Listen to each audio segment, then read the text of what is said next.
Aux premières lueurs du jour, alors que le petit village de Tarazout s'éveille tout juste,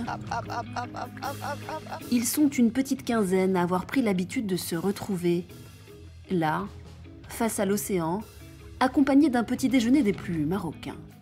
Il est bon ce gâteau. Parmi eux, Melissa Schumacher, une jeune Allemande de 28 ans.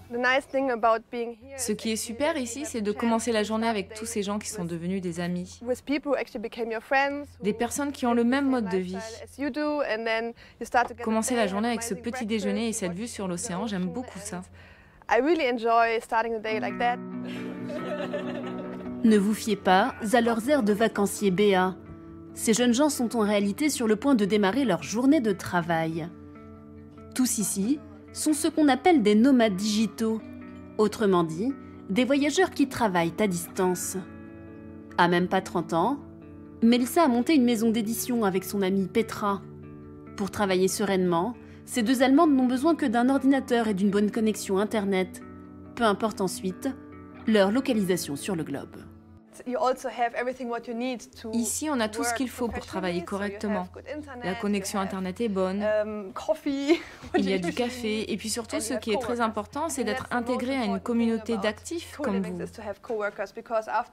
Parce que quand on voyage et travaille seul de son côté, chez soi ou dans un café, ça devient compliqué. Vous avez besoin d'avoir des collègues de travail avec qui parler. Libre de travailler en open space ou sur la terrasse. Je peux avoir une clémentine? Libre aussi de prendre du temps pour soi. Plusieurs fois par semaine, Melissa et ses amis s'offrent de précieux moments de déconnexion. Eux qui ont l'habitude de surfer sur la toile, préfèrent alors taquiner les vagues de Tarazout ou encore les filets de ce terrain de volley. Tous ici travaillent dans le secteur du numérique ou du marketing. Indonésie, Inde, Malaisie, Canada, Bulgarie ou encore Italie, ils parcourent le monde au gré de leurs envies et du Wi-Fi. Ces routards d'un genre nouveau trouvent bien des avantages à la destination Maroc. Le coût de la vie ici est assez bas. On est près de la mer. Les gens d'ici sont super sympas. La nourriture est bonne. Il y a tellement d'activités à faire. Du volley, le surf, le yoga. Tarazout offre tellement de possibilités sur un espace assez restreint. Tarazout est une des toutes premières villes au monde à avoir offert à ses actifs baroudeurs un espace à leur image. À l'origine de cette auberge espagnole revisitée, cette jeune Allemande qu'on pourrait prendre pour une des jeunes nomades. Magdalena Hermann, une amoureuse du Maroc qui flaire rapidement le potentiel de cette petite station prisée des surfeurs. 4 ans après l'ouverture de son espace de vie partagé pour nomades digitaux, elle a accueilli 300 personnes venues des 4 coins de la planète. On a surtout des Allemands et des Américains. Ça marche bien. Tous les ans, on a de plus en plus de demandes. Chaque année est meilleure que la précédente. Aujourd'hui, la drôle de petite auberge de Magdalena s'est fondue dans le voisinage. Sa personnalité y est pour beaucoup. Toujours très souriante, la jeune femme, mariée à un Marocain, a des rudiments d'arabe et de berbère. Donne-moi 5 stylos, s'il te plaît. Elle, qui considère désormais le royaume chérifien comme son deuxième pays, met un point d'honneur à parler aux Marocains dans leur langue. C'est très important pour moi de montrer aux gens du coin que je veux parler leur langue et que c'est ainsi que je veux communiquer avec eux. C'est ma façon à moi de montrer que je veux m'intégrer ici. Pour faire tourner cette grande maison, 4 Marocains sont employés à temps plein. Parmi eux, ces 2 cuisinières.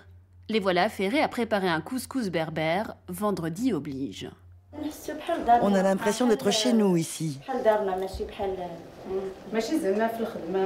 Oui, ce n'est pas comme un travail traditionnel. On a vraiment l'impression de nous affairer dans notre propre maison.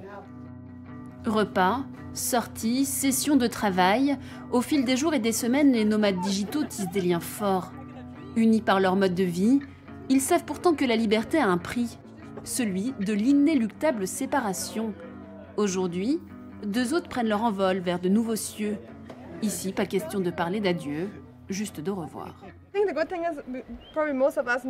On sait qu'on se reverra, ailleurs dans le monde ou peut-être bien ici. Il suffira juste qu'on s'appelle et qu'on se dise « Hé, ça te dit qu'on se retrouve au Maroc à nouveau ?» Et puis c'est tout. On se retrouve toujours quelque part, que ce soit ici, à Bali ou à Tenerife. Ainsi va la vie de nomade moderne. Sans attache, Mélissa n'a que sa chambre pour repère, quelques mètres carrés d'intimité provisoire et le mode de vie qui va avec. Je n'ai aucun projet d'acheter une maison. Je ne me vois pas avoir d'enfants avant 5 ou 6 ans. À l'avenir, je me vois continuer à vivre ainsi, avoir quelques pieds-à-terre aux quatre coins du monde. Passer 3 mois par-ci, 3 mois par-là.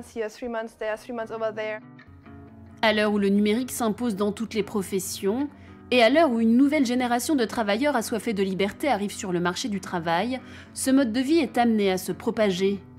Ces dernières années, de nombreux espaces de coworking ont ouvert au Maroc. Un pays qui pourrait bien devenir le royaume des Touaregs 2.0.